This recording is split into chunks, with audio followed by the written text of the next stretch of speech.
Hi friends, and welcome to the Everything stream, in which every single topic is covered. From birth to death, and everything in between. From being alive, to living, to being a being, to living a life, to being a living being, to living a being of life. Any of those subjects and all will be covered today on this Everything stream from Talking with Famous People, in which literally everything is covered. Previous people have attempted to cover everything, but have always failed. Because why? Because they weren't me, and they didn't have the capacity to talk about everything all at once like I do. Rachel Lapalosa! KM to you as well. Hey, it's my favorite Talking with Famous People viewer.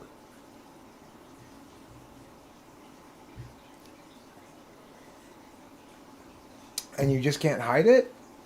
You're about to lose control, and I think I like it. Well, that's good to know. Hey everybody, Rachel Lapalosa is here. You may remember her from such relationships as Host Eric's. Look, I got my nose. Remember that game? Got your nose. But there's more to it than this. There's your nose. Now I've got your nose. I did a little cleaning up. And then I realized I still needed to tell everybody about everything. Hi, Legends Fall. Aren't you glad today's topic is everything? Isn't it about time somebody tried to tackle everything instead of just always talking about one or two things? Aren't you sick of it? I am. That's why today, my topic is everything. That's not how you spell Ola. There's an H in front of it, you know.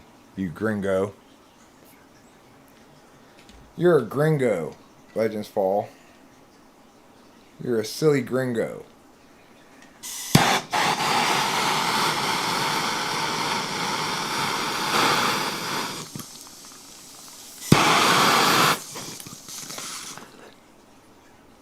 It's actually spelled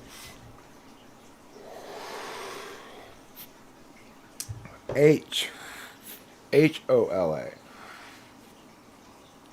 But the H is silent, like your mom's face.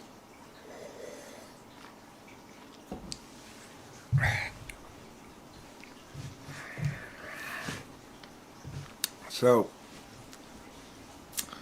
I'm feeling, perhaps you might say, a little gacky, but overall pretty good, pretty solid, pretty ready to tackle the subject of everything once we get started on that. It takes a while to get started, obviously.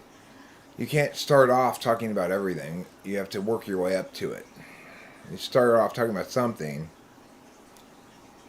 then maybe several things, then perhaps a multitude of things, working your way up towards a plethora of things, a myriad of things, and finally, everything.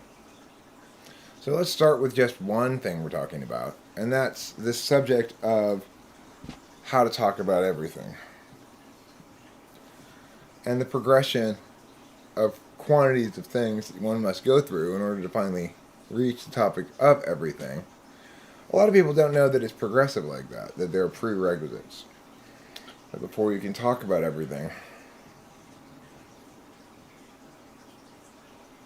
talking about theories of everything? Oh, that's way too specific. That's a specific topic almost. I want to actually talk about everything. Like, all at once. Like, just this cacophony of words just pouring out every concept concurrently. I want it to be real, okay? I want to really talk about everything. I just need to get the magical power that will allow me to do so. Called the Talk About Everything at Once power, and I'm working on it right now. You guys are helping me figure out how to do that. It's something quantum, I'm sure. It involves irrational numbers and quantum calculations. That's how all good magic works. I'm not putting any more faith in that Britannica, okay? First of all, you know that Britannica is not even a real country? What's my opinion on Stoicism? I mean,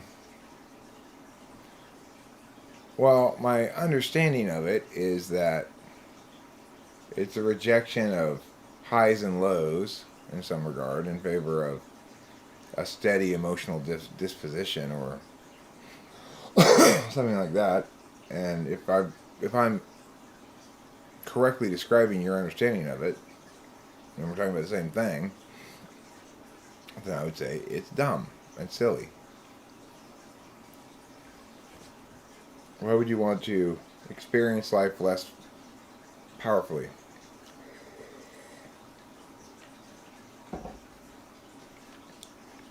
But you might understand it differently than that. That's why I hate it when people generally ask me questions like, "What's your opinion on meow meow meow?" and name something. Well, first of all, tell me what you mean by that thing, because people mean different things when they use various terms like that, you know.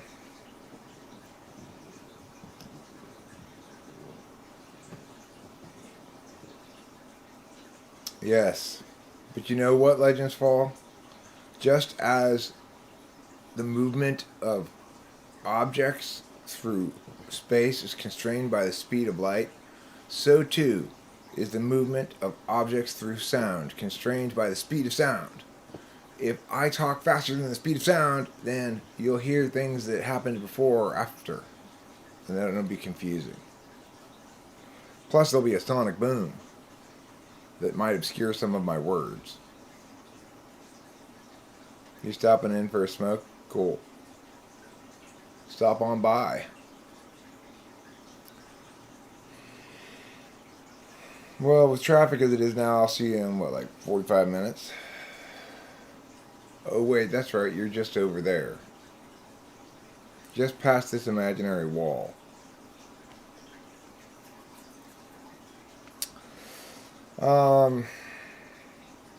So I still feel a restlessness in my heart that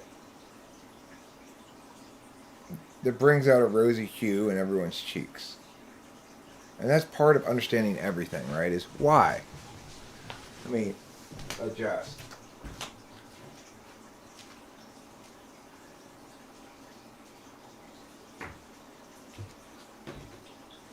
I'm changing the water in the fish tank right now using my patented hooray hooray Eric technique, which includes using two hoses, one of them siphoning out while one of them puts new water in. It's quite an impressive piece of TE on my part, really. Involving the magic of siphoning. Of course, what did I do when I siphoned? What did I do? That's right. I pulled aquarium water into my mouth, which I'm always trying to avoid doing. But you know, you'll settle for an everything bagel? I could go for an everything bagel too. I should probably eat something. I don't know what to eat though. It's easy and instant and no hassle. There's like ice cream bars things in the freezer. Maybe I have one of those. How old am I? 50?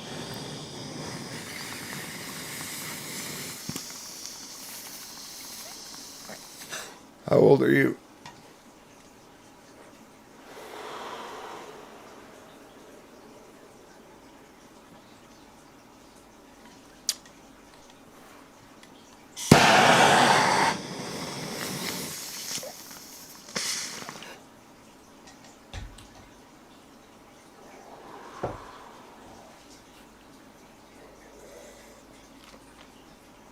So, you know, life is complicated sometimes. Life is hard. Life makes us realize ourselves in various ways and fail to do so in various ways. And those things can be challenging or less so depending on the circumstances, I suppose. What's your favorite tea? Ordinary or a specific kind? Uh, just ordinary. Lipton tea, I guess, you know. I don't want the locks. Nobody wants locks on their bagel.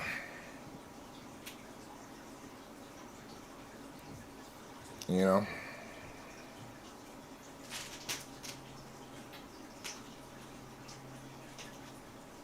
That door is challenging to open in general. There you go. Good job. Thank you. How was your bath? Very nice, thank you. Glad to hear it. And you've got weed right there. So let's backtrack a bit and discuss men like God's notion of theories of everything. I'm currently reading Heidegger's Being and Time with my student Chloe, and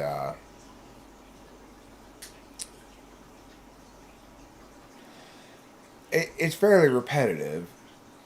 I'm not as impressed with it as I kind of thought I might be.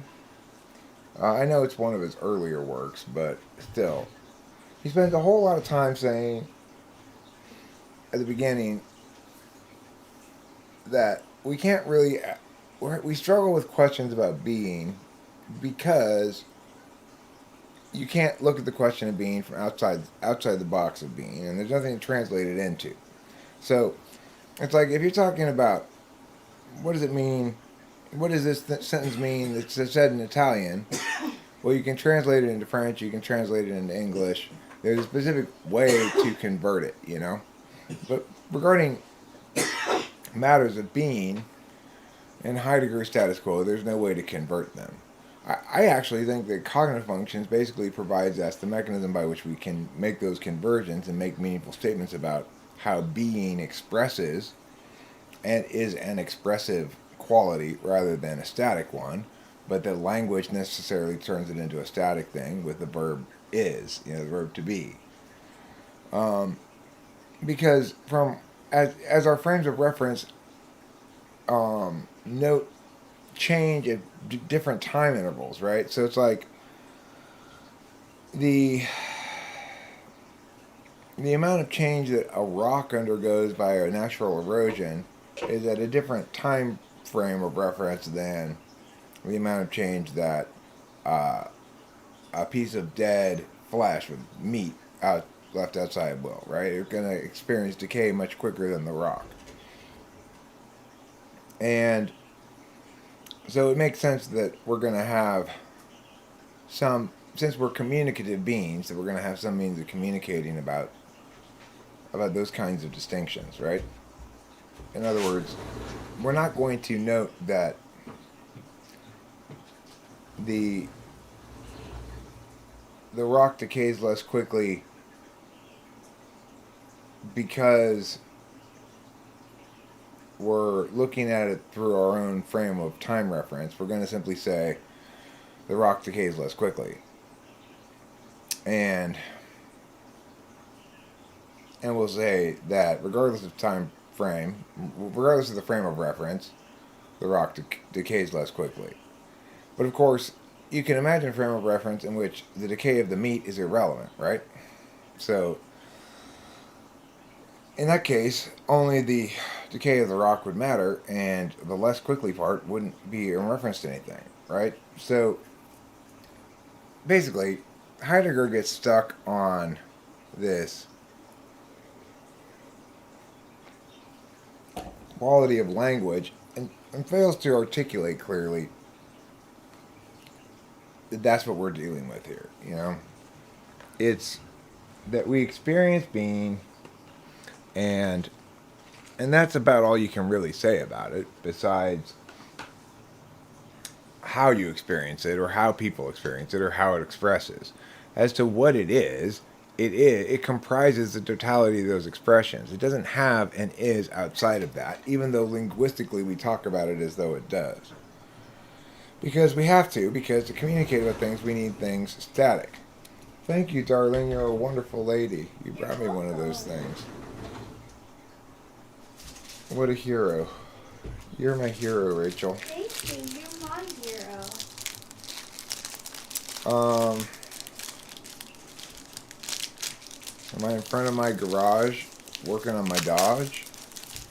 No, this is actually a sideways picture of an elevator. But you can't really see that, I guess. It does kind of look like a garage door. If I put it here, maybe it wouldn't look so much like that. Then you'd be like, what is that thing? Probably a marble symbol. It's from an elevator I took a picture of. But I guess it came out sideways.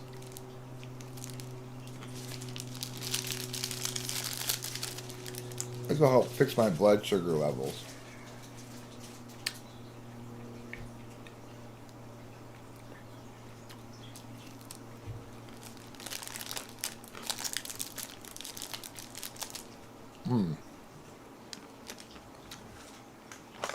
I need to move this thing up.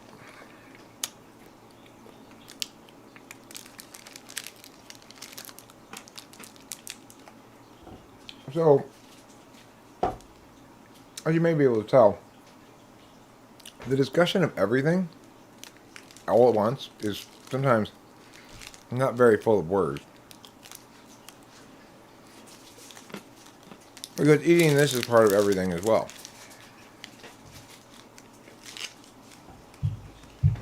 Let me refill my coffee while we're taking this little intermission.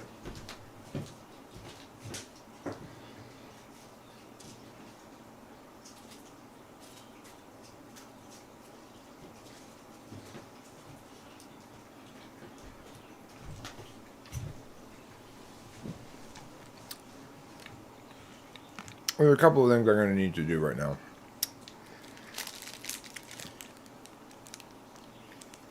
I'm going to make a new pot of coffee. I'm going to finish up with this fish tank project I started on. So I'll put on some music for you while I'm gone.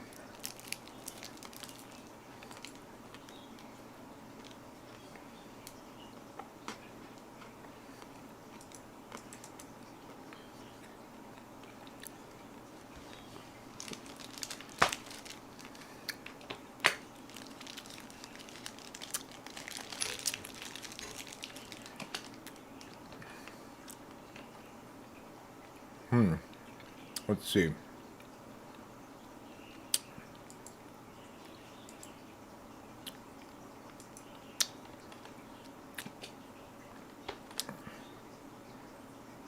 Did that come through over there?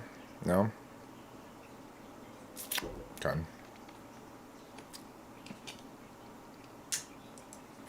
And what I need to do is this. Yeah. This.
Okay, I'm back.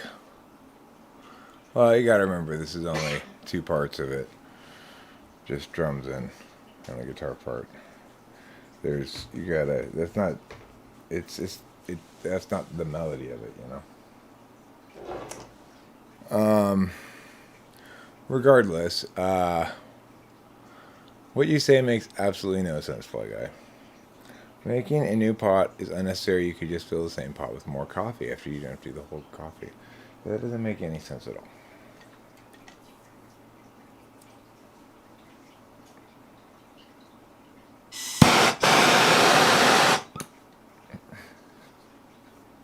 I do like your title for it, though, Fly Guy. This song should be called Bum Bum Bum Beep Beep Beep Bop Bop Bop Bum Beep Bop Bop. That is a good title. I mean, who could forget that title? I'm not a potsmith. I'm not a potsmith. No, but I am a pot of coffee making experienced person. I've made a lot of pots of coffee. I've made more than one pot of coffee. Let me tell you that in my life. I've made multiple pots of coffee. And I've drank multiple pots of coffee that I've made. I'm a coffee enthusiast. I like coffee. I drink a lot of it. It tastes like coffee. It has the benefit of being coffee. My beard's too long, I can tell, because it's starting to itch my nose and stuff. I'm gonna go get trimmers. If you want to, I mean. Oh, I just thought it would be annoying you. I mean, that is an excellent solution and everything. I'm just not accustomed to things converting from me saying something about it to actually happening. Go for it.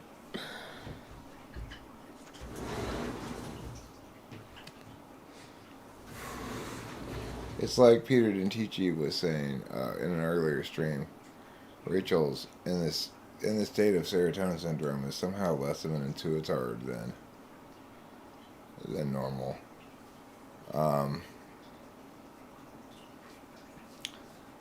It's really weird. It's really emotionally complicated, you know. It's not something that I keep coming back to in topics of conversation here because it's just so it doesn't resolve by any mechanism other than sort of talking it out, I guess, and even that isn't very resolutional.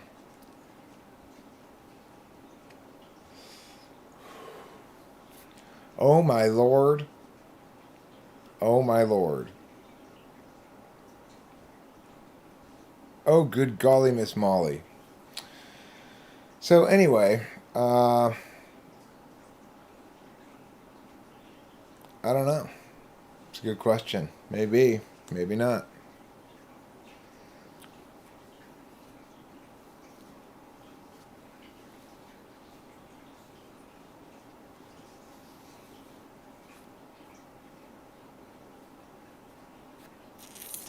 So here I am live streaming without really having a whole hell of a lot to say. I don't know. I cleaned up some. I messed with the fish tank, dealt with that, and then I felt kind of like, I don't know what I want to do. So I started streaming, but maybe the decision was always mostly impulsive, perhaps a little ill thought out. There are more things I need to get accomplished today. Like I need to deal with emails and stuff like that. Probably should have done that stuff first.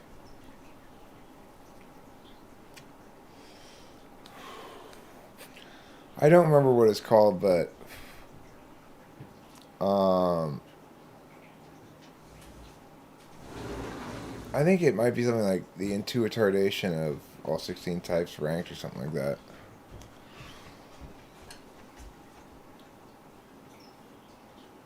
That's one of them. I don't know. I don't remember, Fly Guy. I've done a lot of videos. Made a lot of videos. Sung a lot of songs. Swam a lot of races. Smoked a lot of pongs.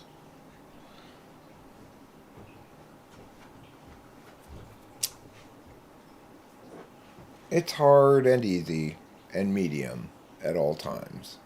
Everything. These words of wisdom I have for you today. It's a beautiful day here in Los Angeles. Looking outside, sunshine coming in, the breeze. Swam a lot of races, oh yeah. In the metaphysical waters of the swimming pool that doesn't exist. I do swim. I mean, I know how to swim. I've swum. I could point to a single occasion where I swam. But am I currently swimming? Only metaphorically.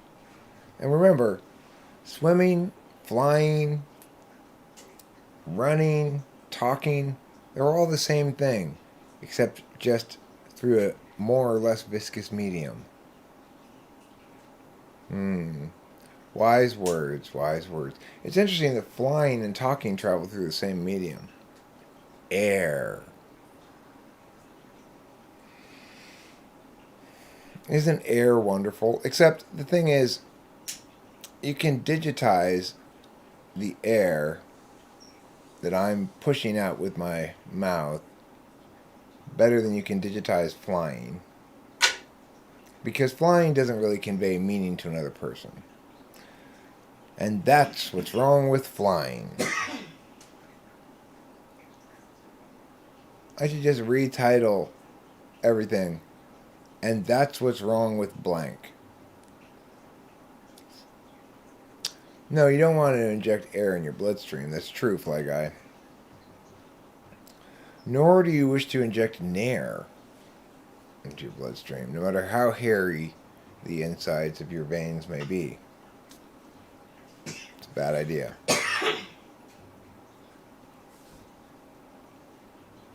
So, you have hair in your veins? I don't. Mine are blessedly hair-free. Ah, lucky you. Yeah.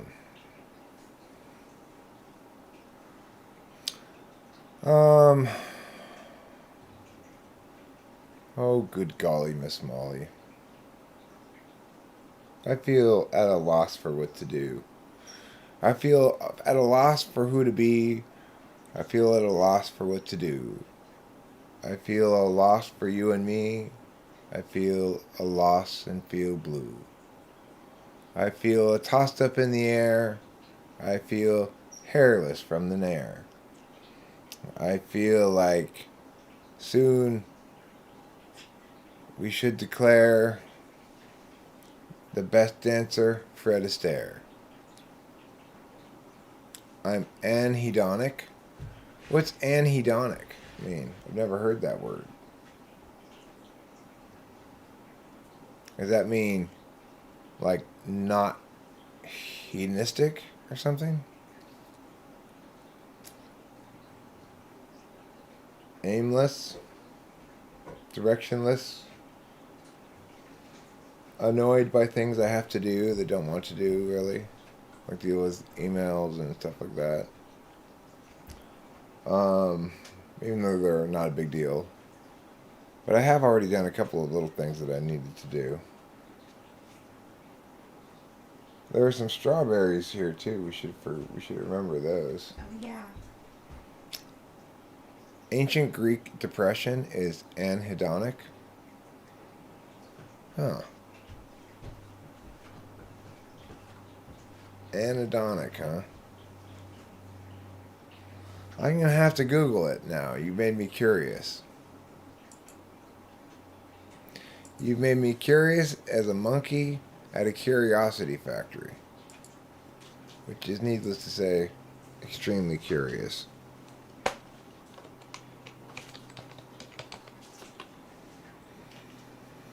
Anhedonia is the inability to feel pleasure. It's a common symptom of depression as well as other mental health disorders. Anhedonia.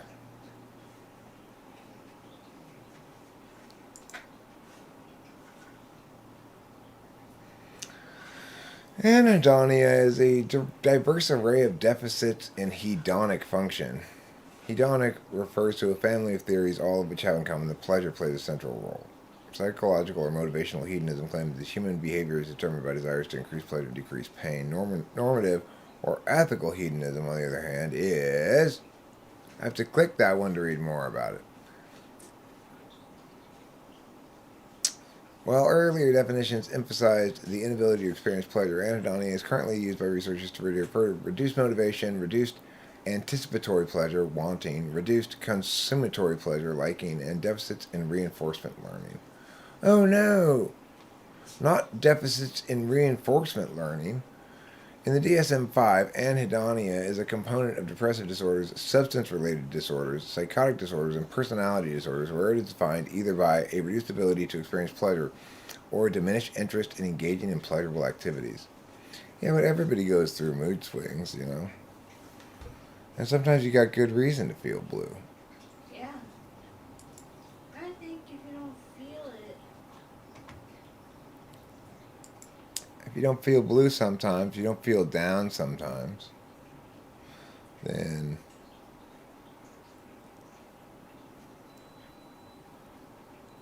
the coldest it gets in California.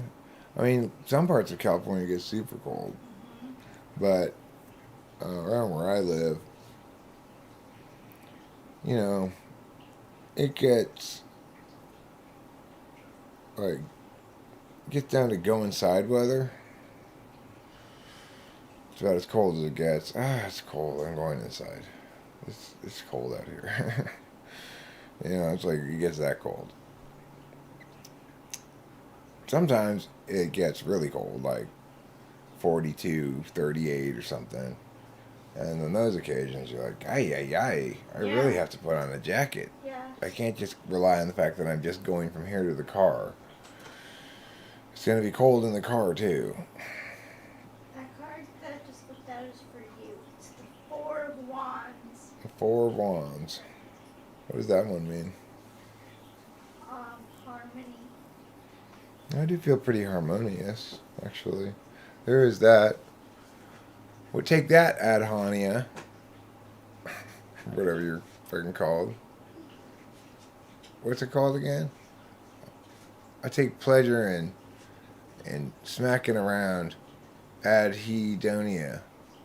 Adhedonia. I'm not complaining about the cold weather. I'm sure you are allowed to, Levensful. It doesn't get that cold around here, but It does not compare to like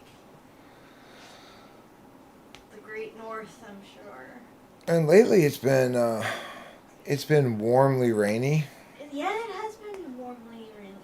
It is actually very pleasant weather. It says on my computer here that it's 61 degrees, but I don't believe that. I think it's a little warmer than that right now. That maybe hasn't updated in a bit.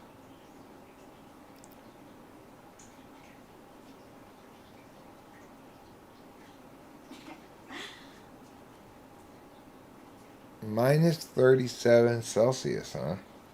Well, maybe you should stop measuring your temperature in Celsius. You thought about that? Minus 37 in Fahrenheit. That's your problem. You figured out what your difficulty was right there. It's actually 61 again. Really? I don't think it's 61. Maybe it is. What would you guess? Like 70? No, I'd say like 67, 66. 67, 66? But, In the sun it is probably. yeah.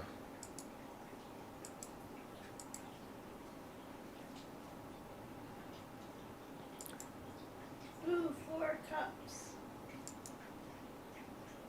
This one has a lady who's buck naked. Buck naked lady. Yeah. And she's walking in a stream of water that's coming from the ocean.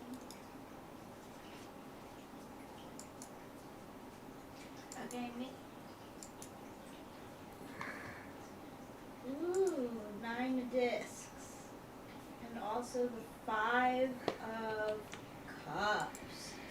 Crying over spilled milk. Am I crying over spilled milk? No, I put that one for me. Oh. I don't think I am probably crying over spilled milk. I have a tendency to do that. Whenever milk is spilled, I said, hey, I know what to do. I'm going to cry about it. Yeah, that qualifies as CAF. Legends Fall. That's pretty C. Hi there, Mac Daddy. Hi, my daddy. You are the Macinus Daddy in Mac Daddy Town. That's for sure. Oh, look at me. Look at me with my hands on my face. Anhedonia? Oh no. Do I have anhedonia? Ooh. It's a personality disorder. Oh shit. I better go to a psychologist. You got this one. I got the octopus of what? 8 It, of cups, I'm guessing. oh yeah. Oh, that's too many choices? No, I think that one is emotionally moving on. Emotionally moving on, huh? Yeah. Well,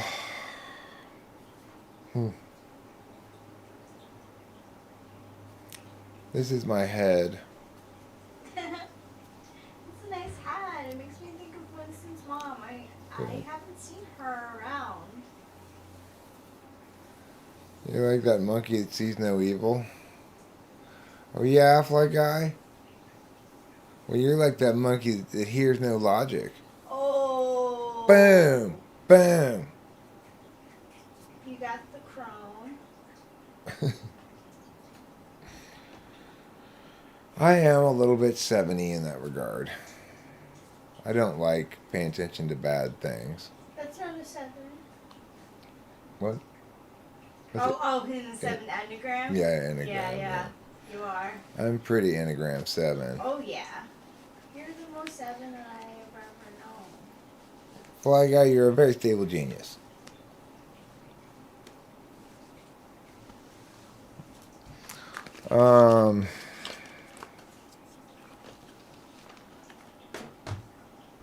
Anywho. Pony and Fly Guy aside. That's not really a good use of our collective time, I suppose. It's not like I feel like I'm using my time well at the moment, and yet here I am. Eric says, Levi says, Eric, how do you tell the difference between Enneagram 5 and 6? Well, you ask him that question I always ask. You go, okay, how do you feel like you deal with fears, such as looming deadlines and stuff? Do you learn more about it so that you feel like you understand it clearly and it's no longer scary? Do you sort of reconnoiter your existing resources and what you can bring to bear that you already have to deal with it? Or do you bury your head in the sand and pretend it's not going to happen? I did go see her. She's not that far away.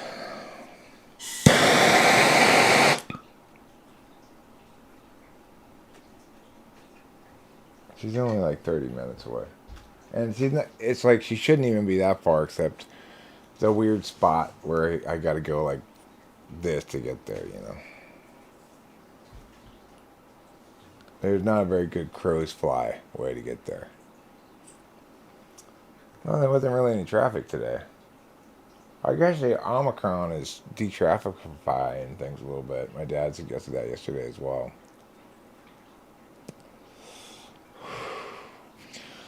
And Delilah's whole family over there, they all got it except for Delilah. And she's been continually getting tested for it, you know. I guess one of them, I guess it was Candace, got kind of sick.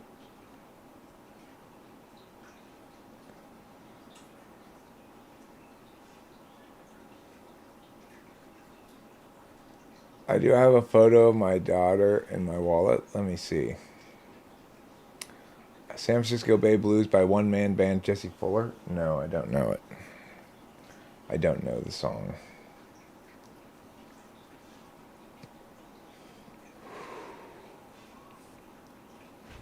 Well,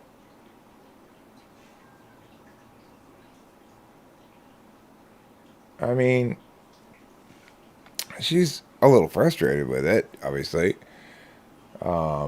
She ended up having to cancel a trip to New York because of a quarantine thing. And I don't know, she just, I guess,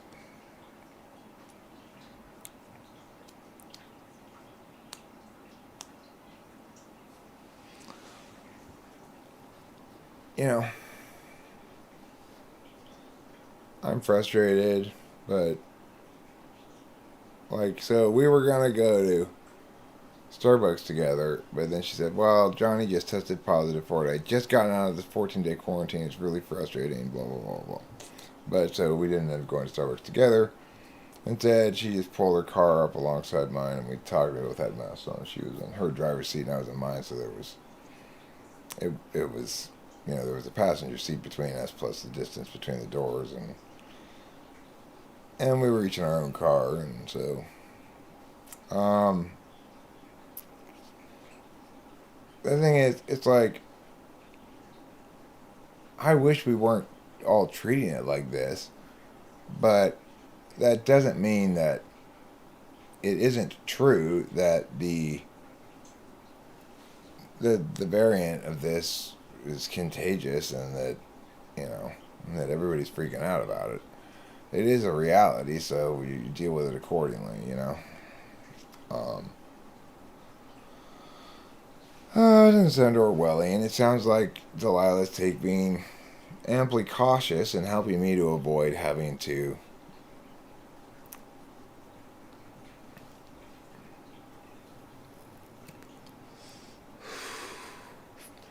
deal with possibly being exposed, etc. It's like, because it is an actual illness and people actually do get it and they do get sick, and since everybody is treating it like this, then you're either going to put yourself in a position where you have to lie, have to take a hard stand on something that's hard to take a hard stand on, rhetorically for a lot of reasons. For the first time in a long time, I've been lying about like that. Yeah, COVID turns us into either go along with hers or liars.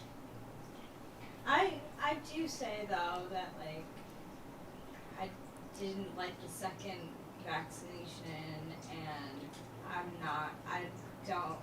I would rather not take the booster. That's just a personal. I know we have to, but I don't want to. I don't want to take more of an injection than I need to if I don't have to. Yeah, well, we're not going to do that until this current thing is over with anyway, Yeah. Um, Yeah, I don't know. it's a weird kind of post-COVID world that is kind of equivalent to 9/11 in terms of its change on our frames of reference about certain things, except there's less clear rhetoric in the pushback on this. So at least with post 9/11 stuff, Patriot Act stuff, there was pretty clear rhetorical center to the pushback.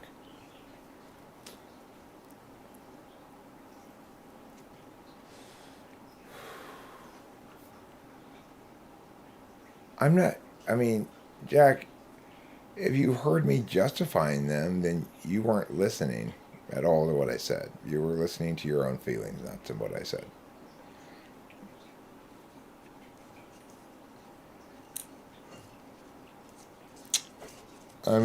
You might accuse me of justifying my own compliance, but I think even then it would be better to just say I'm explaining it. I don't feel the need to justify my compliance, really. It just is what it is. And, it's like for actions are less important to me than words in a lot of ways, so. Well, no, it is for me, Jack, because of the circumstances that I'm in with my mom and the nursing home and their specific rules about COVID tests and their need for a negative COVID test to go see my mother and stuff like that. It definitely is a reality for me. So, there's no question about whether it's a reality for me. It may not be a reality where you live, but it is for me, where I live, that I end up complying with shit that I think is stupid all the time. That is my reality. That is not me justifying anything. Note.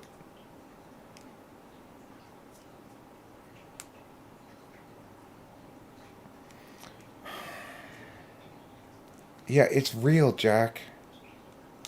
I don't want to have these kind of stupid arguments. I don't want to argue with idiocy.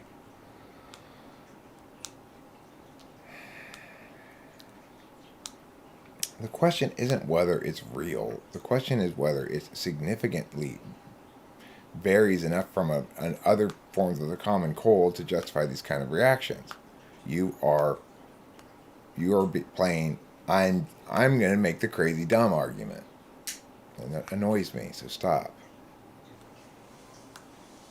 And so it detracts from the actual point, which is, does this particular illness comprise sufficient deviation from a regular cold or something to justify the substantial deviation in our response from that?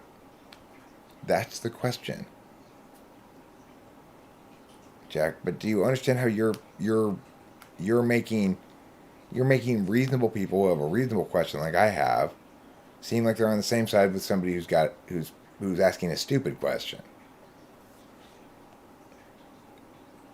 There's no reason to doubt the reality of variants of COVID. That's how viruses work.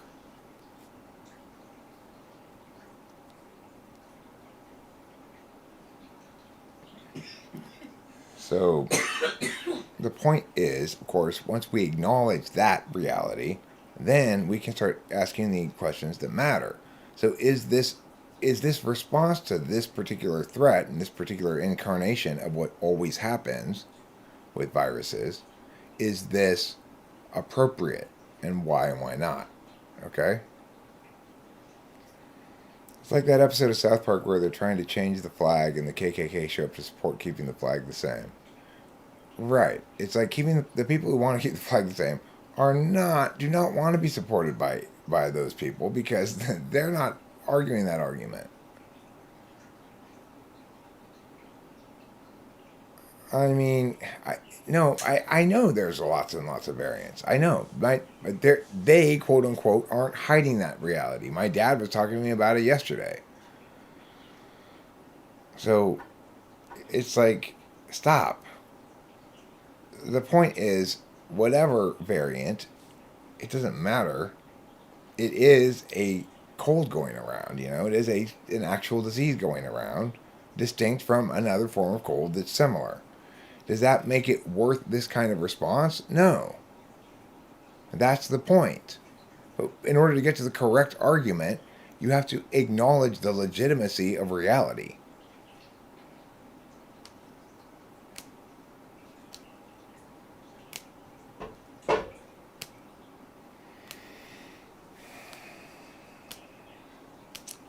I am not having this argument today.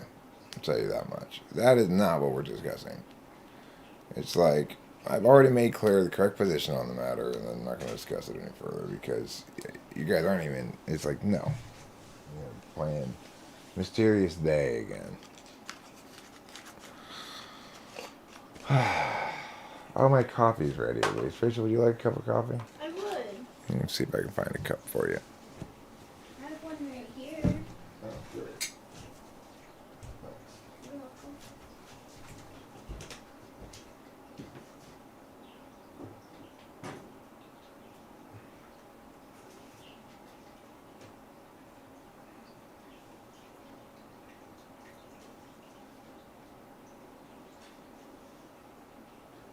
In debate, there's this thing called access to ground. So, in certain circumstances, one debater may tell the judge or the other debater, oh, the AF can't access their ground because of meow, meow, meow. That's what you're trying to do with your bad arguments. Or that's what the functionality of your bad arguments is it prevents the good arguments from accessing their ground. And that's not a good thing. It's a bad thing.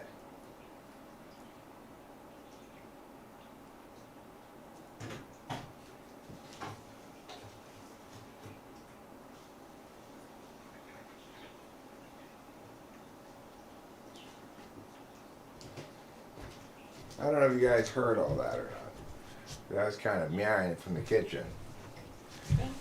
But it's about access to ground, right? It's like in debate, if they can't establish meow, then they can't access their ground. Means basically certain points of an argument are contingent on certain other parts of an argument, and to make the correct argument and get the impact from that argument, you need to be able to access your ground, which is to say you have to establish those contingencies if and when appropriate. The bad argument that Jack Torrance is making doesn't only fail to make any legitimate point, but prevents the good argument from accessing its ground while purporting to be on the same side of the issue, you know? So that's basically what the technical explanation of what happened there is. If you don't want the technical explanation or don't like the technical explanation, that's fine. I don't spend a lot of time giving technical explanations like that, but that's the most precise way to describe what's occurring there.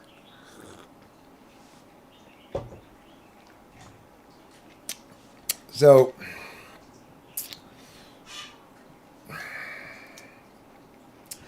the point, Jack, about debate rules is not that they will save you or that people are going to adhere to them. It's that they help us understand how to think well. When we think well and why certain kinds of thinking don't comprise adequate justifications for things under certain circumstances, when and where a certain kind of argument is appropriate to negate or not appropriate to negate, things like that. And let us get closer to truth. Okay? Because remember, there is an actual truth that dialectic, which is to say rhetoric designed to reach truth rather than affirm what you want, which is the kind of thing you're doing, I suspect.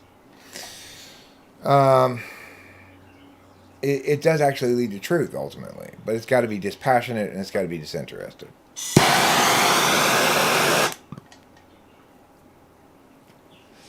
Even in the face of things that may maybe passionately outrage you.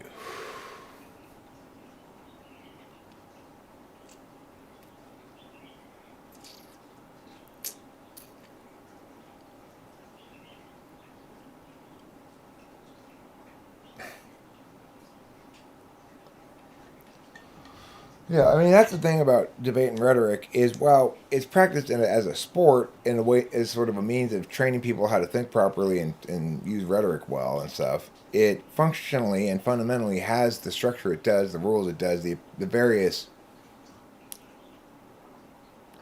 kinds of arguments like things like accessing ground, phenomena of argumentation. Those are naturally occurring phenomena of argumentation that are correctly called bullshit in various ways or affirmed in various ways.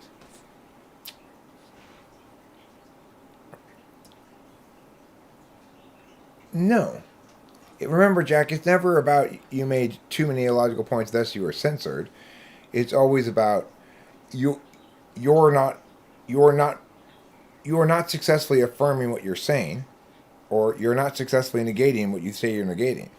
So, in other words, remember, you're the one making claims, and so the question is, can and do you substantiate those claims or not?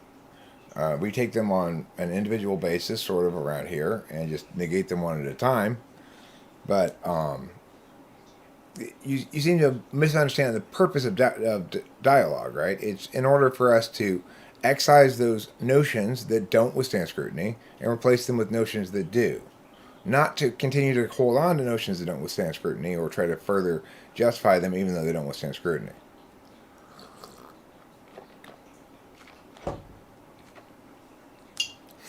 Well, remember, you seem to be conflating my behavior with the truth and justice of debate's accurate depiction of rhetoric and dialectic and stuff. So, yeah, those things are different. So even though debate might accurately talk about why certain kinds of arguments are justified or not justified or what's going on there, it gives us a lexicon to describe what's happening argumentationally. And that's fundamentally a good thing, okay? It gives us a lexicon to meaningfully describe what's happening argumentationally when somebody talks. And that's a good thing. So sometimes I like to use some of that lexicon to clarify exactly what's going on argumentationally. and that's a good thing too. But I get that nobody wants to be inundated with a bunch of debate jargon. That's fair. I understand that. Still, I am who I am, and I talk about what I talk about, and I know what I know, and I say what I know to some extent. It's like a great deal of the value that I can lay claim to providing as a YouTuber doesn't come out expressly as debate stuff, but stems from having a real in-depth understanding of argumentation and rhetoric. My success as a philosopher stems from that. My success as a typologist stems from that. My success as even a as any kind of commentator on anything basically stems from that, because it allows me to be both honest and TI at the same time, which is to say, I'm not afraid to affirm something clearly or negate something clearly. To say, here's the position, and yes, it is clearly stated. It's not. I'm not trying to vague out on things, and you can attack it, you know. And that provides a legitimacy that I don't think any other mechanism can actually provide. Other mechanisms may be more successful at conveying legitimacy to other people, but they don't actually provide the same kind of legitimacy that this one does. So the thing is, because I believe in words, and I believe in arguments, and I believe in the capacity of people to meaningfully convey information to each other in ways that change their frame of reference on some level, in positive ways that align it more correctly to reality. I believe in mapping. I'm going to try to, I guess, advocate or work as an activist in favor of that. Whenever I hear the word activist, I always think of that South Park song.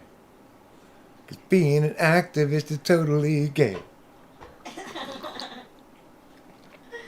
When I hear activist, I think ENFP. Yeah. I gotta say, though,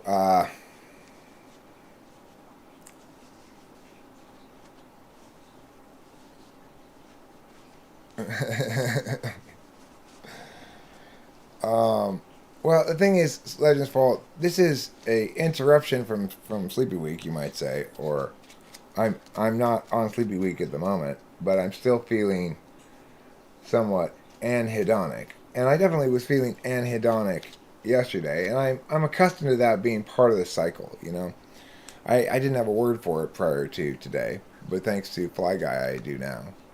Uh, that is the case. That when I'm feeling what I'm really feeling might best be termed anhedonic. But that doesn't mean I'm depressed or have a psychological disorder or something. It's just part of the cycle of life. You got to remember Elton John's wise words. The circle of life. And then you get it. Then you understand. So true. And you know, the truth is, as long as we have the right preposition with stand, we're all going to be okay. We just all need to understand. Okay? Just keep that in mind and we'll be fine.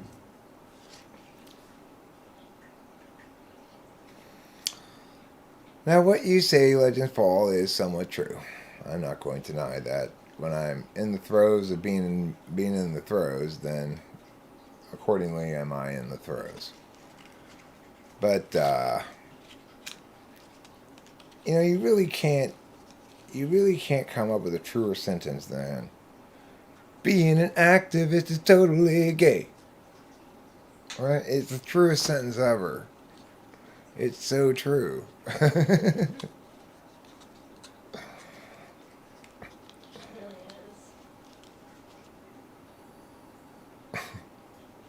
Although, like, there was this one Hungarian chick or whatever. I don't know. She did an activist full active rebellion. But it is. It's totally gay. Yeah. Do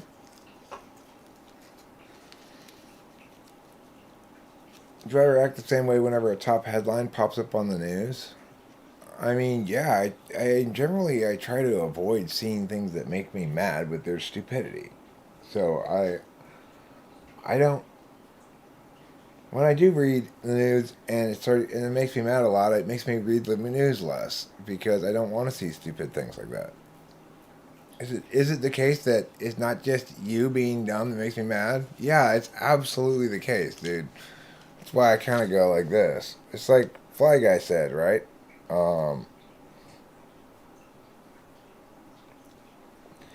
well, that's why I just sort of skim them, but and try to just not put a lot of time into the things that are gonna make me mad. I don't read shit that's gonna make me mad because I know it's just gonna make me mad, and unless I'm in a certain mood to be mad and respond to being mad with some sort of video, then I don't want to be doing that. It's just not fun.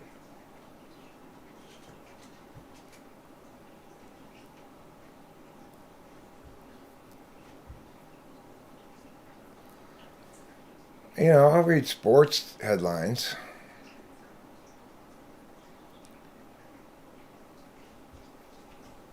Because, Jack, like I've said already and you keep ignoring, I don't want to fucking talk about this. Have you thought about maybe hearing my words and what I say? Or are why aren't I always challenging his words? Well, because he's not coming into my live stream and saying the stupid shit in front of me. Duh. You know?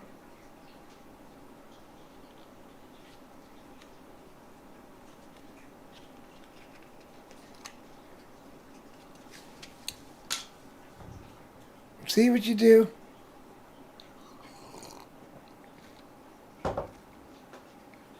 See what you do. See how you are? See what you do? See how you make me? See this emotion I'm feeling? It's mad. You made me mad. So thanks a lot, buddy. Thanks for making me mad. Now I'm mad. I have to feel mad. And it's all thanks to you.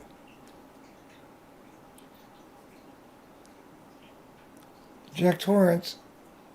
But again, he's not saying them in front of me, so I can ignore them. I'd have to reach out and seek those things that make me mad, and then I'd have to respond to them. That's the problem, right? I have trouble ignoring bullshit. So I have to willfully avoid it so I don't spend all my time like you obsessed with stuff that doesn't really matter in my own life. I have very little actual ability to impact things, so why should I direct all that energy to it?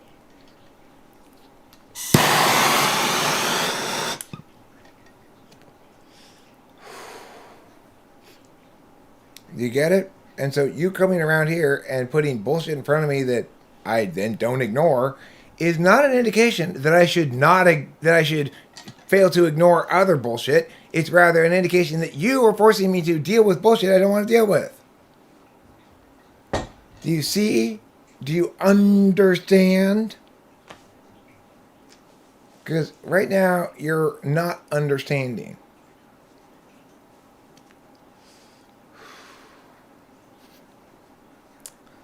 Reset your mind by laughing at this truth. Each time you light your lighter gets lighter until your lighter gets so light it won't light. That is so true. That is a great sentence. Where'd you get that? Did you just make that up or did you get that somewhere? That's fantastic. It is. Each time you light your lighter gets lighter until your lighter gets so light it won't light. It's amazing. That is amazing.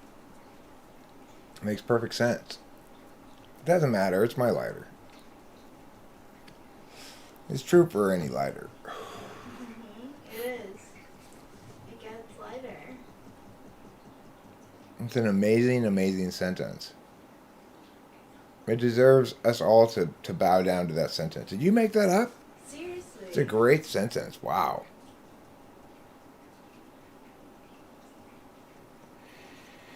Each light of your lighter gets lighter until your lighter gets so light it won't light. It's great. How about this one? You take out the trash until eventually the trash takes you out. Oh! I don't understand that one. I don't understand it, but I like it anyway. I thought you made that up. No, Ruben said that. Oh.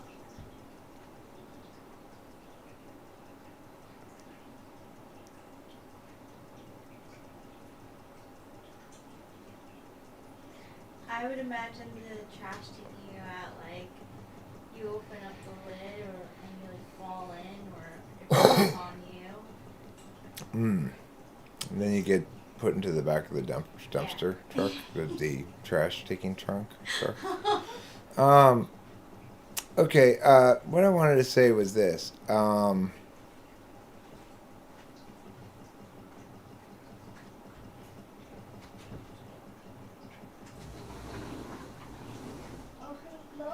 Okay, here's the thing, Jack. What you need to remember is I've articulated the correct position on this already plenty of times, multiple occasions. There's nothing else for me to say about it, right?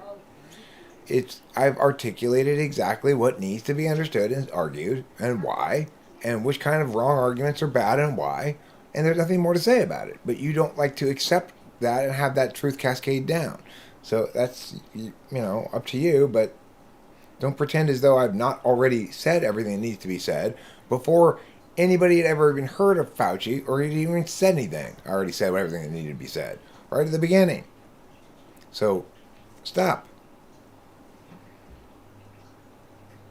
You cannot point to any failure of mine to articulate all the realities of things.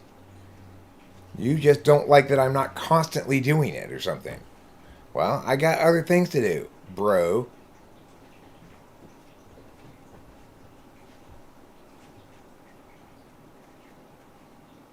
Yeah, earth to earth, dust to dust, poo to poo, as they say. You start off poo and you end up poo.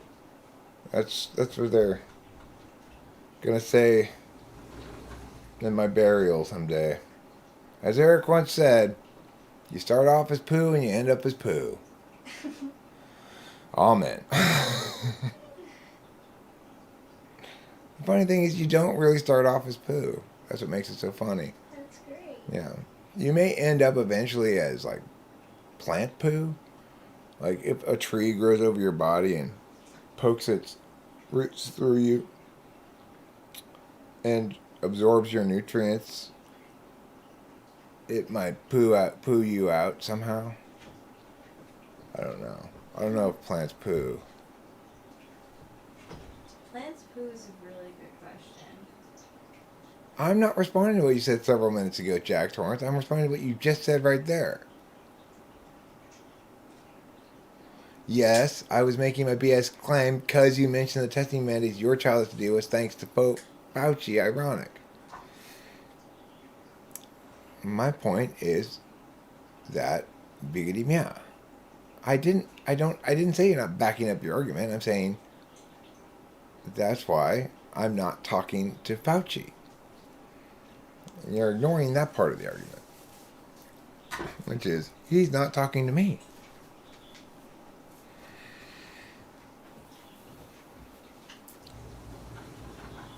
You see what I'm saying? There. Now you do. Now you understand. You just required me to do this. Are you going inside? Yep. I love you, darling. Love you. Have a good time inside.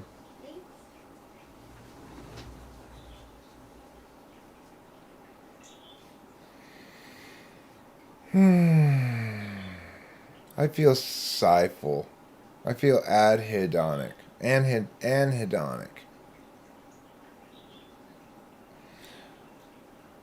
Anhedonia is a terrible disease that afflicts people who aren't on drugs they like to be on.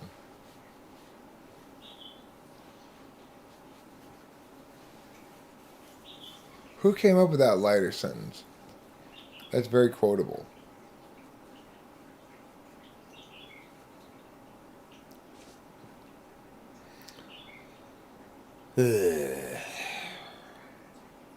It's like, the thing is, if I were to stop live streaming right now, what would I do? I don't even know. I guess I could go lie down, but I don't feel particularly sleepy.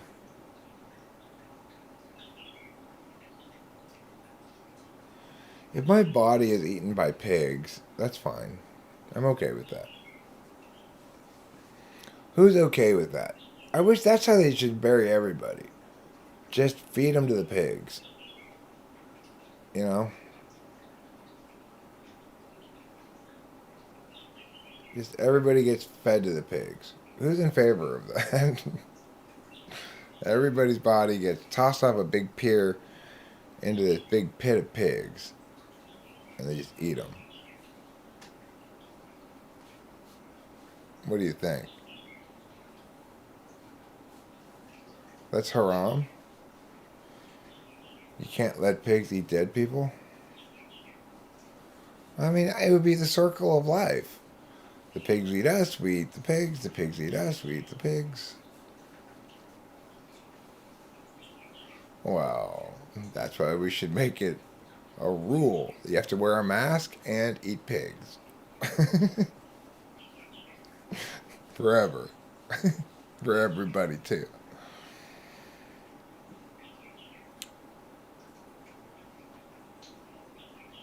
It seems very environmentally sustainable that way. We have a lot more pigs if all of the dead bodies were just tossed to the pigs.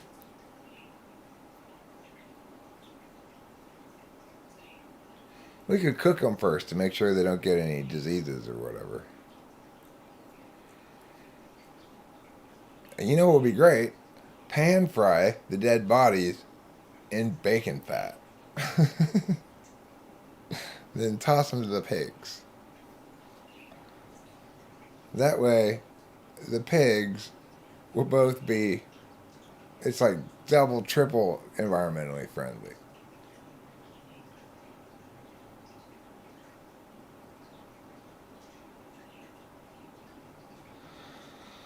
Well, that's not nearly as good as the lighter. I am a pig in Chinese astrology. The circle of life. Eating raw meat is healthier. That's the secret the pharmaceutical industry holds back. Yes, he's kidding. Okay, good. I was ready to believe you thought that. I'm not from the year of the boar. I'm from the year of the little piggy. I'm more little piggy than I am boar. I say wah wah wah all the way home. Okay?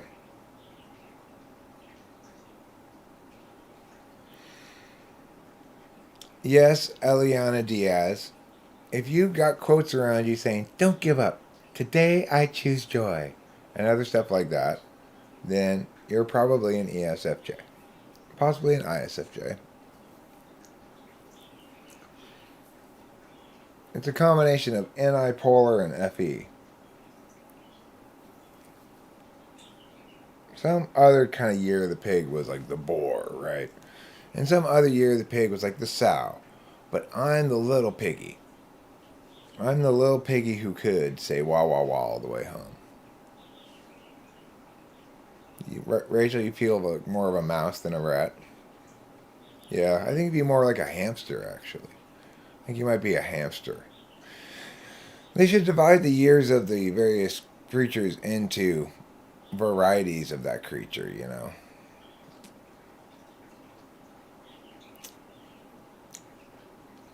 Rachel's got a lot of hamster to her.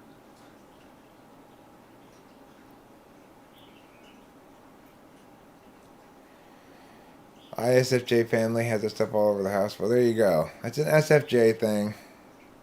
It establishes the narrative, the NI narrative for people who come over directly in this weird NI blind way. I don't think that Rachel is like a capybara. I think that Rachel's more hamster-esque. Well, hamsters get stressed out and pull out their own intestines and eat them. Well, um, only if they're stressed out. If they've got they've got a companion, they've got a wheel to run in, they've got plenty of food and you know periodic things to keep them interested and Netflix and stuff, then the hamster's fine.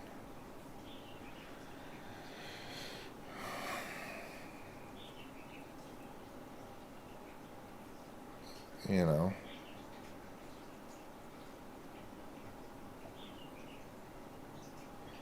Yeah, Eliana Diaz. I was married to an ESFJ for a while, and we had those signs up and around the house, and it was just like, ay, ay, ay. Could you get any dorkier? You know? And the answer is, yeah, but only by being an activist. That's the only way you could get dorkier than that.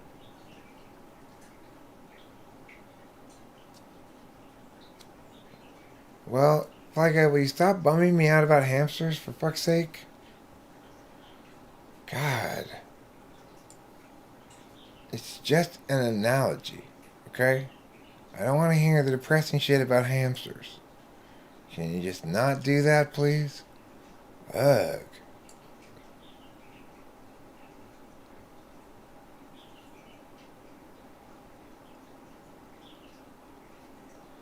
Let's go back to inspirational signs. Listen, Fly Guy, today I choose joy. Today I choose joy. Because my feelings are my choice. And that's it. I'm ignoring the reality of them, and I am stating, today I choose joy. I had a hamster for a while. It lived in my kitchen.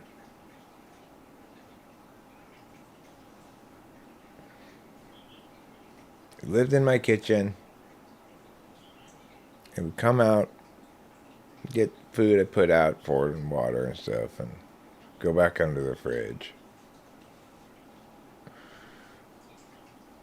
I just couldn't stand keeping him in a cage, you know. It made me feel bad.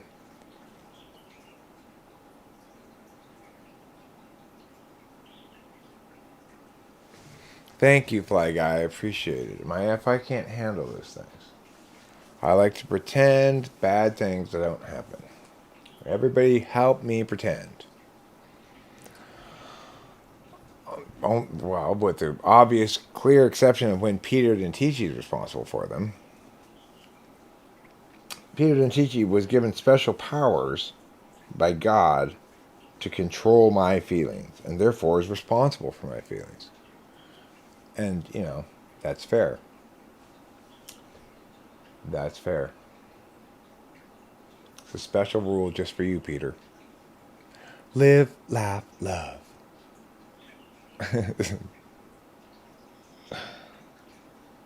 Live, love, laugh, learn, lust, languish. I can picture in my mind a world without war, a world without hate, and I can picture us attacking that world because they'd never expect it.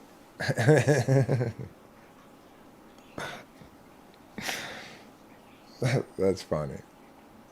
That's a good one, Jack Handley. That's a good one. Yeah, I always liked deep thoughts as well.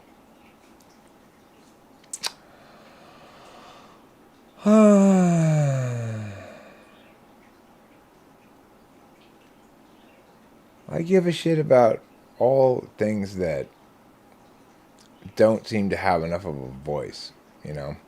That's where I feel the most FI is when I feel like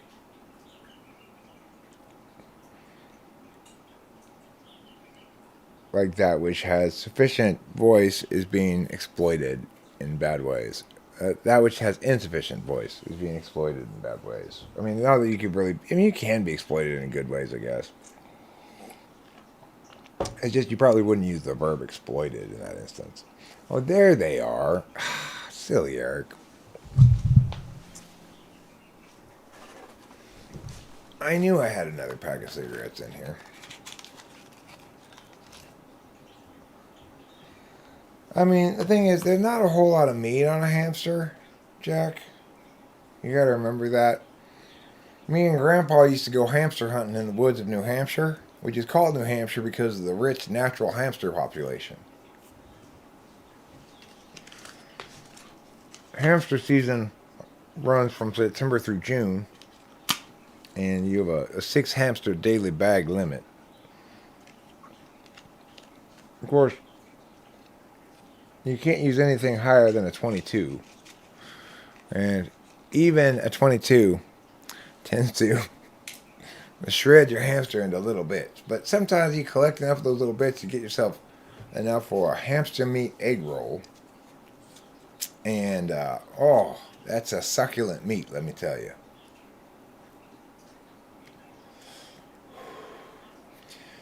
Guinea pigs, it wouldn't be New Guinea without them. Taste them and see, fresh from the tree. Guinea pigs, they grow on some trees, there's no doubt, yeah.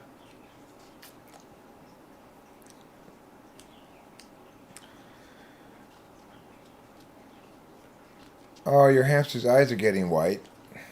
Maybe that just means he's reaching enlightenment.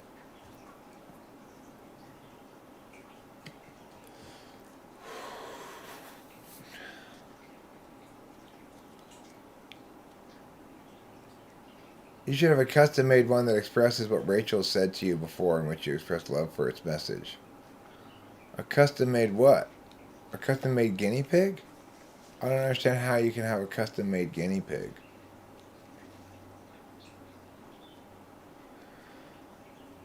Guinea pigs aren't made. They are born. Eat, sleep, rave, repeat. I mean, that is, those words are ultimately from LCD Sound System, I think, rather than Rachel per se, but I did really love the context in which Rachel said them.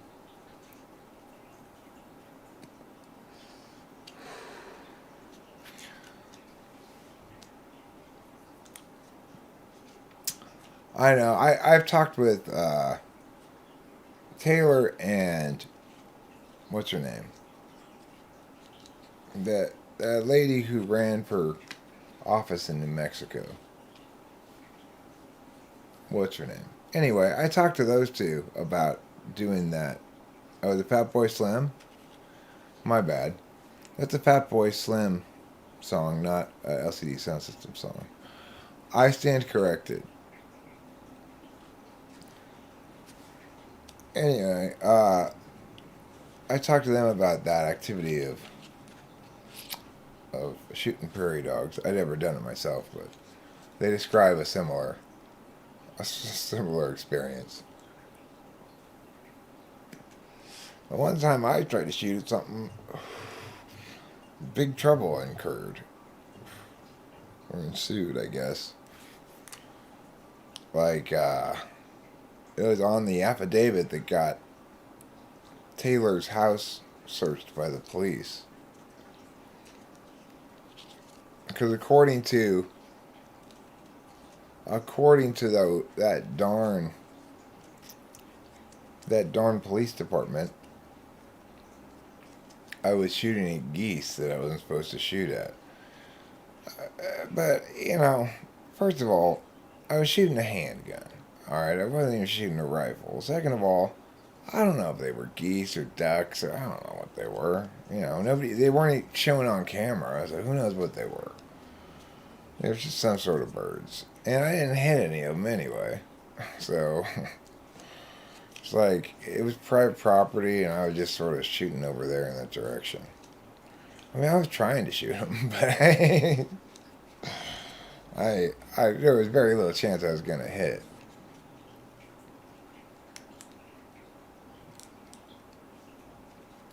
No, it's not. I'm not referring to darning of things, Fly Guy. Okay, it's very antiquated use of the word darn from you. I can't believe you made a darning joke, Fly Guy. What the hell? Where did that come from? Who makes darning jokes?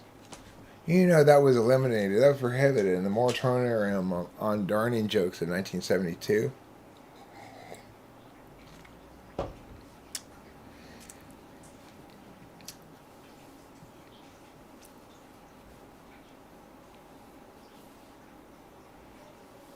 I don't want to crush my enemies and hear the lamentations of their women. I just want them to acknowledge that I'm right and move along. That's all. You know? Just acknowledge that I'm right and move along. It's that simple. We don't need to make it more complicated than that.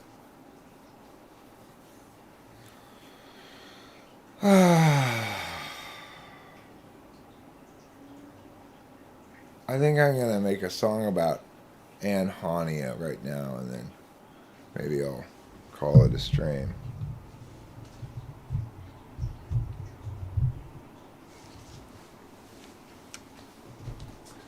But might as well call them prairie varmint.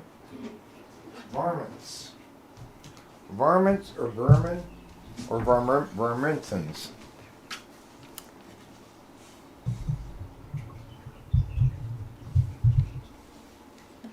I don't know any hat-wearing celebrities. Do you consider me a hat-wearing celebrity?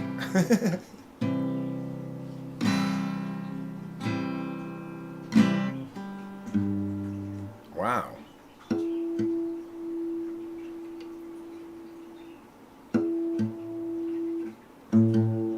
According to Jack, I'm a hat-wearing celebrity. I had no idea.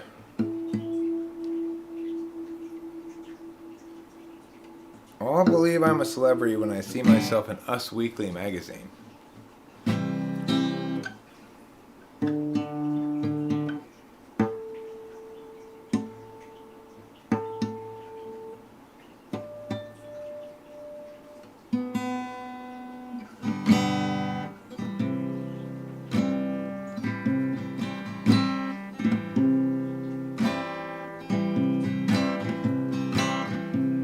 Adhania, adhonio, ad hominem to my feelings, yo. It's adhonia, it's adhon you, and if adhon you want to, then adhon you do, 'cause I said adhonia is a lack of joy. Adhonia gets in the way of feeling proper. Adhonia makes me sad, although it's more demotivational than just that. It's adhonia.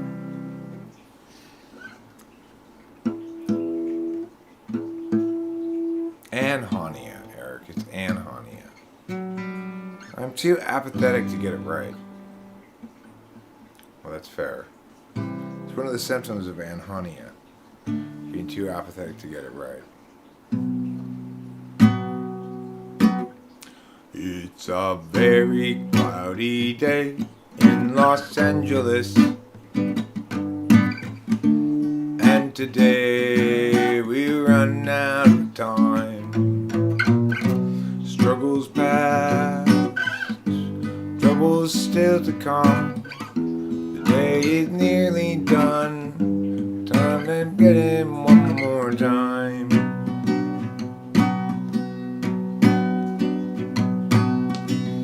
Cloudy day in Los Angeles. Cloudy day in LA.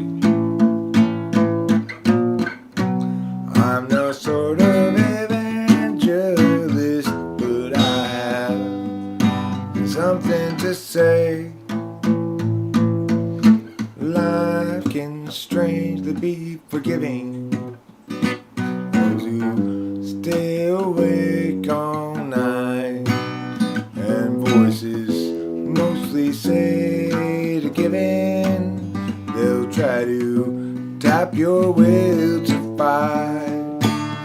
But whether I'm supposed to be here or just be soon forgotten, noise is sort of based on what I see here, and also on what I avoid. It's a very cloudy day in Los Angeles, today, we run out of time. Struggles past, trouble is still to come. The day is nearly done. Will someone buy us some more time?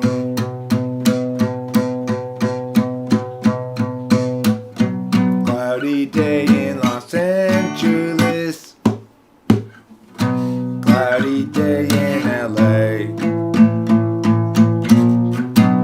I'm no sort of evangelist, but I have something to say, something to say.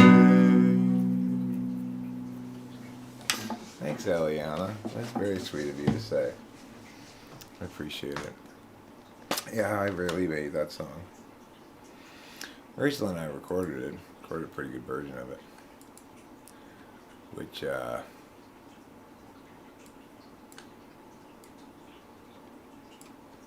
is not always easy to do. It's hard to get, writing a good song and recording it well are different things. For sure.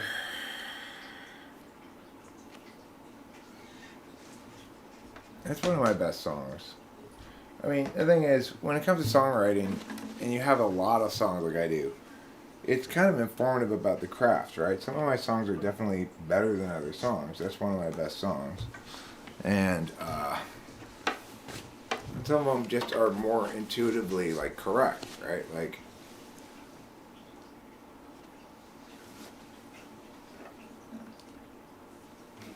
alright, I pushed it the wrong way, I guess.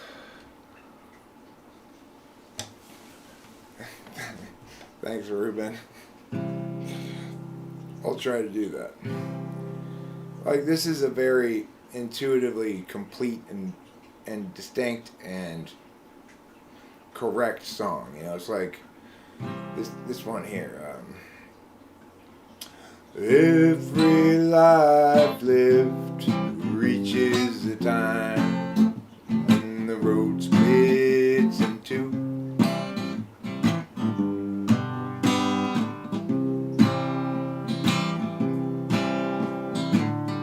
There are times, dark times, times of despair, times when it's hard to feel good. That's when I look for my sack full of solvency and that satchel of helpful goods. Satchel of helpful goods, satchel of helpful goods, satchel of helpful goods. Every life lived reaches a time when the road comes to an end.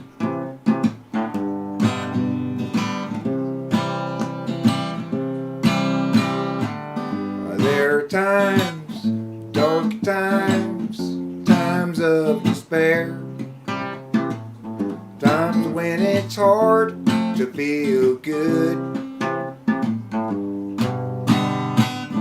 That's when I look for my sack full of solvency and that satchel of hawthorn. And that satchel, now nothing but bones.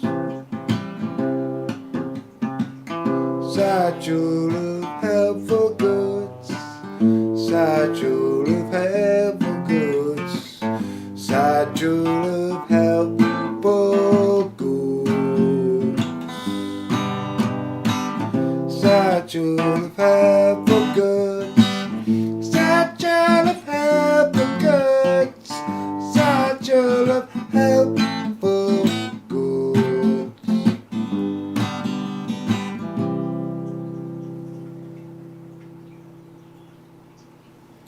That's a well-written song, It's kind of it's kind of representative of an archetype without being derivative. That's the kind of the key thing to having songwriting that really pops, but it's hard to do, you know. And then sometimes things that I think are good examples of good songwriting are less universally embraced as such, like this one, like Gerald. Gerald is less, in general, positively regarded, perhaps, as a songwriting thing, but I like it a lot. Gerald has a thought. Gerald has a lot. Gerald has a plot to get the margarine's tater tots. He's got a good idea for a name-changing business, thinking now about what's it called Christmas when they hire his firm to change that name. And Gerald always thought there'd be chance enough to return to the work after up. He'd get back to it eventually, but his visions piled up and his plans would interrupt all the work that started off so hopefully. Now his mind is back on his business, thinking of changing factless to listless. So how all the people will shout his name. And Gerald knows he understands ever more clearly now. He won't provide explanation regarding the why or the how. He'll see you and know you from inside your heart. Exciting, delighting, Gerald plays his part. But Gerald still knew there's too much to do, and he had dropped time in the underview. Too much to be put, so where now and what? Too much time spent nitpicking this cue with you. Gerald has a thought. Gerald has a lot. Gerald has a plot to get the margarine's tasty spots. He's got a good idea for a name-changing business, thinking now about what's called Christmas when they hire his firm to change that name. Gerald has a thought.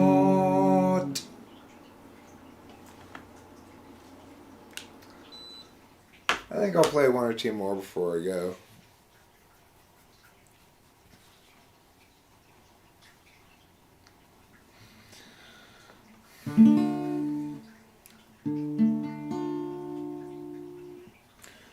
He's Gregory in disguise, hands in his pockets. Now he's walking down the drive, averts his eyes. He doesn't want you guys to realize that he's Gregory in disguise, hands in his pockets. Now he's walking down the drive, averts his eyes. He doesn't want you guys to realize that he's Gregory in disguise.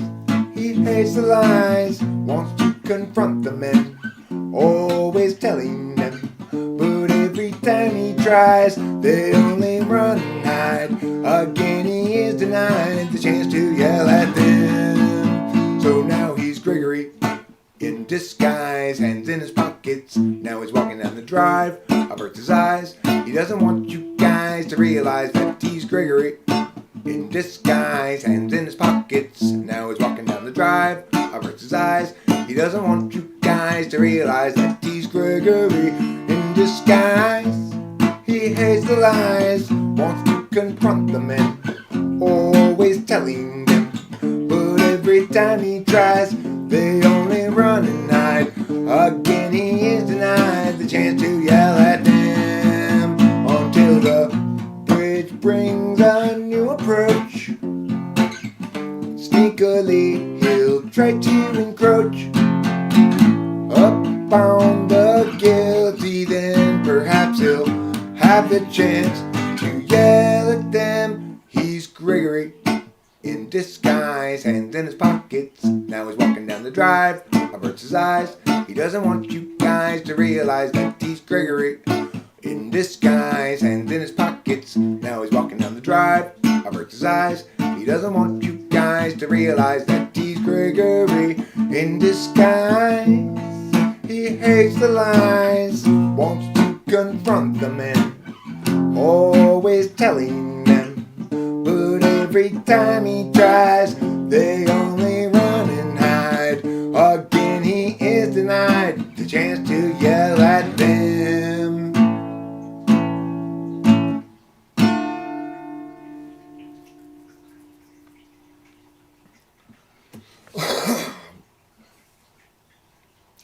that's wonderful to hear, Rachel. Thank you for saying that. Yeah, I agree. These things are better with Rachel in the doing the other part. Like that song has this ah ooh part that it really needs in one part. Well, I'm not really great with tempo. I'll admit that, Eliana. There's a lot of songs I find myself speeding up when I play them.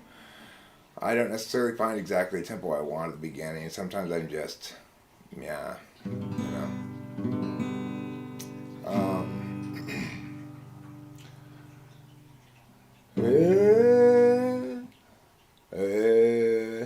What's the song I'm going to play? When I was younger, it seems that everything gleamed. I don't know what happened to me, but I've lost that sense of urgency, and I don't think that I'll ever see it again. If you follow my lead, you'll discover I'm loster than you, and you'll want to know the way to get back out to wherever it was you thought you knew. And tomorrow will be just like today. I'll be lost then too.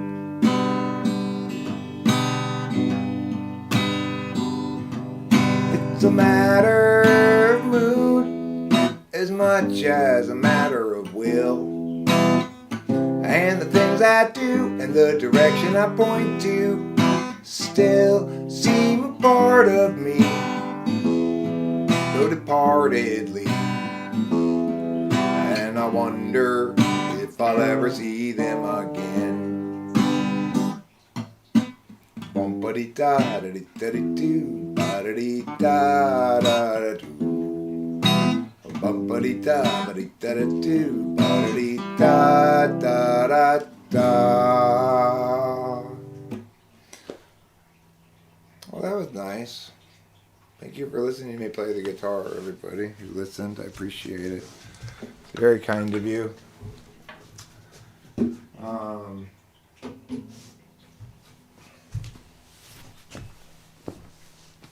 You know, that's something that's special that YouTube offers me is people who are willing to listen to me play the guitar and even express enjoying it and liking my stuff. It's like, it's not like arguments, right? With arguments, I can insist I'm right, but you know, I'm completely at the mercy of reality when it comes to music. I can only be as good as I am, you know. And the proof's in the pudding in a much more unprovable way, you know. So, anyhow, thanks for listening. I guess I'm going to wrap it up now. Call it a stream. Maybe figure out what's next on the day's agenda. Maybe deal with some emails. I kind of need to do that. I'm being a little SE avoidant right now. Following through, taking care of things, but I don't like that. Probably there will be a tonight stream. Probably. I'm feeling a poop building. I think I got a poop coming up. Probably in the next 20 minutes or so there's going to be a poop. You guys won't be here for that, I don't think, but just let you know. And keep that in mind. Maybe if you keep extend your feelings out into the universe, okay? And see if you can feel yourselves the moment when my poop comes out of my butt. See if you feel a sudden like sense of or relief, you know? That might be me, you're psychically feeling pooping at that moment. Unfortunately, Neon Frog, I am prone to saying fuck off to SE way too often. Yeah, well, you have this moment of realizing, like, suddenly you feel kind of lighter and more able to bounce around. Thank you, Oliver Lineham, for putting it that way. It is recognizing the necessity of it. If I don't include you in my poopings, then What purpose do they have? Nobody even knows about them, right? Why do I even bother pooping if nobody's going to find out about it? I'm not going to get any credit for having pooped. It's like, I remember when I was a little baby, people would make a big deal when I pooped in the toilet. I expected that to continue happening forever. You know? What's wrong with the world? Why didn't it? What happened, you know? At first everyone was like, oh my God, look, you pooped in the toilet. And I'm like, fantastic, I sure did. So somehow that dwindled away. You don't bring me flowers when I poop anymore, is what I'd sing as a consequence. Okay, so anyway, I know my poop's important, but it shouldn't dominate all of the conversation. We should discuss some other things occasionally besides just that. There are other important things in the world. Like, I'm going to take this rip here before I run into this stream. Because rippage means, more rippage means less slippage, as they say in the slipping business. If you slip a lot, perhaps you're not ripping enough.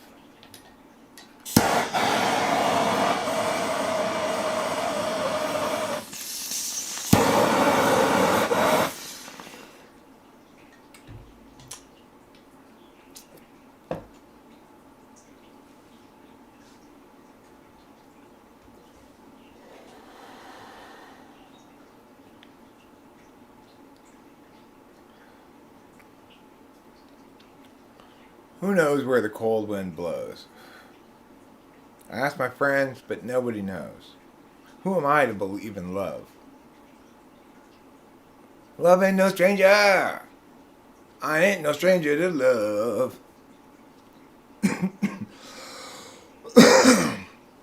It's a classic song by Whitesnake. Now, by Whitesnake, he wasn't referring to an albino reptile, but rather his own penis. A little known fact about the band Whitesnake. That's right. The band was named after the lead singer's own penis. True story. Okay. I guess that's about it. Keep that factoid in mind about the band Whitesnake as you go about your business, okay? I'll make you have a better day. Goodbye, good luck, and good night, America and the world. Thank you, Ruben, for your donation. I appreciate it.